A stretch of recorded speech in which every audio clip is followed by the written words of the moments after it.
Open book पुरानी हवेली का रहस्य। हवेली की दहशत। गांव की सबसे पुरानी और रहस्यमयी जगह थी पहाड़ी पर खड़ी वो हवेली। चारों तरफ टूटे फूटे पत्थर की दीवारें, खिड़कियों पर जंग लगे सलाखें और छत पर बैठे काले कौए। गांव के बुजुर्ग अक्सर बच्चों को चेतावनी देते, उस हवेली से दूर रहना, वहां भूत बसते हैं।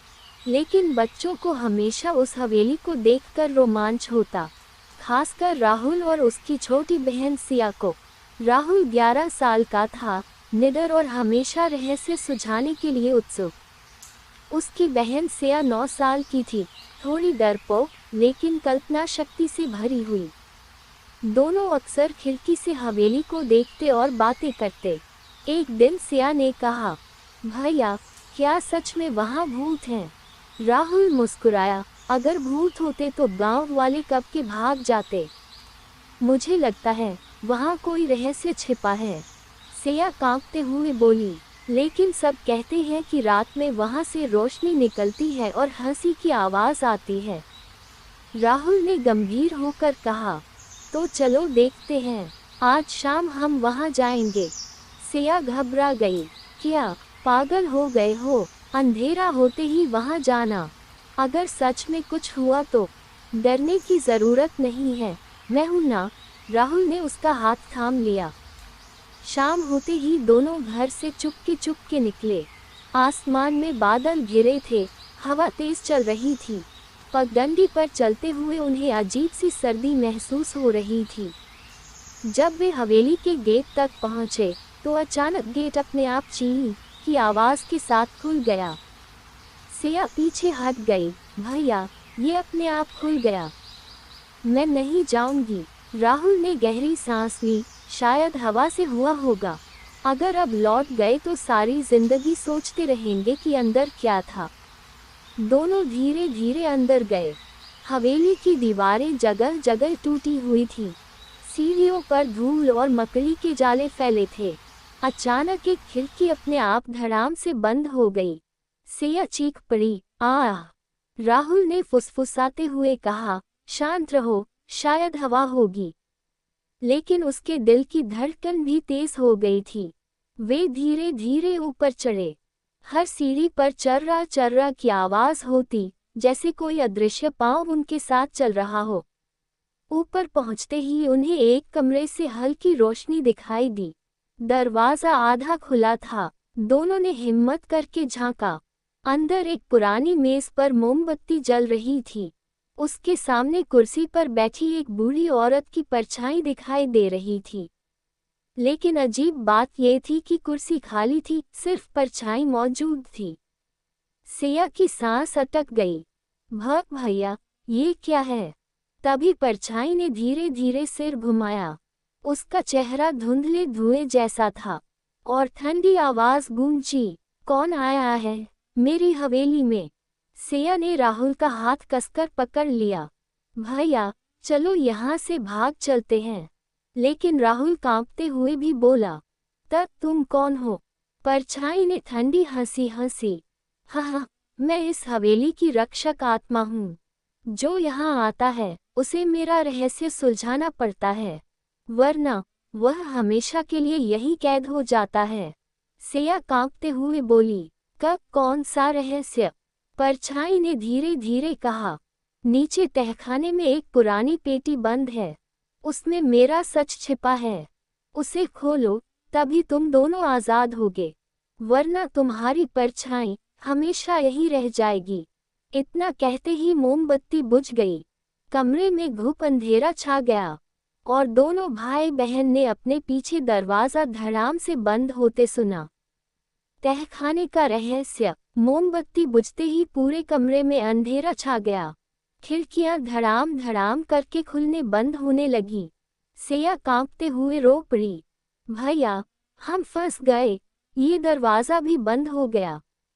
राहुल ने दरवाज़ा खोलने की कोशिश की, मगर वह जैसे किसी अदृश्य ताले से जकड़ा हुआ था। तभी फर्श से अजीब सी आवाज़ आई, ठक ठक ठक, जैसे कोई नीचे तहखाने से दीवार पर चोट कर रहा हो। शायद वही पेटी होगी, राहुल ने हिम्मत जुटाकर कहा। सिया कांपती आवाज में बोली, तुम सच में वहां जाना चाहते हो? अगर वहां भूत हुआ तो? डरना मत, हम अकेले नहीं हैं, मैं हूं तुम्हारे साथ। दोनों ने कमरे के कोने में लकड़ी की एक टूटी अलमारी देखी। उसके पीछे फर्श में एक गुप्त दरवाजा बना था। दरवाजा इतना पुराना था कि उसकी लकड़ी जगह जगह से सड़ चुकी थी। राहुल ने हाथ लगाया तो दरवाजा खुद ब खुद घर्रर्र की आवाज के साथ खुल गया। नीचे अंधेरी सीढ़ियां जा रही थीं। जैसे ही दोनों ने कदम रखा, ठंडी हवा का झोंका आया और उन्हें लगा कि कोई फुसफुसा रहा है। आओ, नीचे आओ, सिया ने कांपते हुए कहा। भैया, ये आवाज़ें कौन निकाल रहा है? राहुल ने धीमे स्वर में कहा, ये सब डराने के लिए है, हम पीछे नहीं हटेंगे। सीढ़ियां लंबी थीं और हर कदम पर धूल उड़ती। नीचे जाते ही चारों तरफ अंधकार छा गया। अचानक सिया ने चीख मारी, भैया, दीवार पर देखो। दीवार पर पुराने खून जैसे लाल निशान बने थे। कुछ जगहों पर उंगलियों के निशान थे, जैसे किसी ने अंदर से बाहर निकलने की कोशिश की हो। राहुल का दिल जोर जोर से धड़कने लगा, लेकिन उसने हिम्मत नहीं छोड़ी। तहखाने के बीचों बीच एक भारी लोहे की पेटी रखी थी। उस पर जंग लगी हुई थी और चारों तरफ मोटी जंजीरें लिपटी थीं। ऊपर की सतह पर अजीब से चिन्ह खुदे थे, जो अंधेरे में हल्के हल्के चमक रहे थे।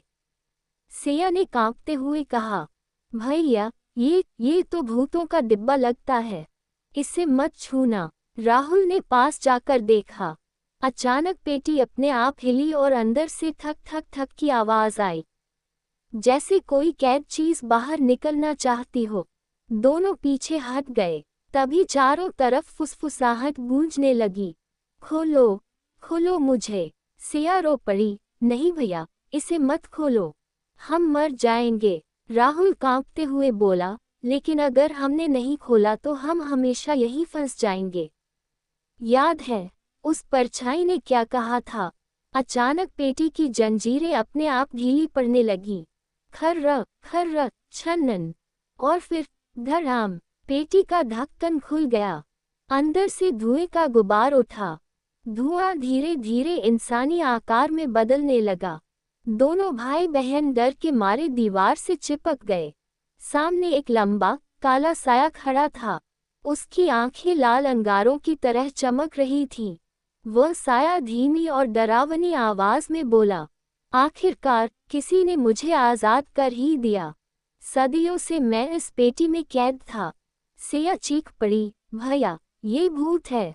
राहुल की आवाज कांप रही थी, तब तुम कौन हो? साया हंसा, मैं अघोरनाथ हूँ, इस हवेली का मालिक। कभी यहाँ मेरा राज था, लेकिन गांव वालों ने मुझे धोखा दिया और इस पेटी में कैद कर दिया। अब मैं आज़ाद हूँ और अब ये गांव मेरी नई शिकारगाह बनेगा। उसने हाथ उठाया तो ठंडी हवा का तूफान उठा। तहखाने की दीवारें कांपने लगीं। दीपक अपने आप जल उठे और दीवारों पर खून से लिखे शब्द चमकने लगे, भागो वरना मौत। राहुल और सिया का दिल डर से फटने को था, लेकिन तभी अचानक उन्हें पीछे से वही परछाई दिखाई दी जो कमरे में मिली थी। उसने कहा, यही है हवेली का असली रहस्य। तुमने अघोरनाथ को आज़ाद कर दिया है, अब उसे रोकना तुम्हारा काम है, वरना न तुम बचोगे न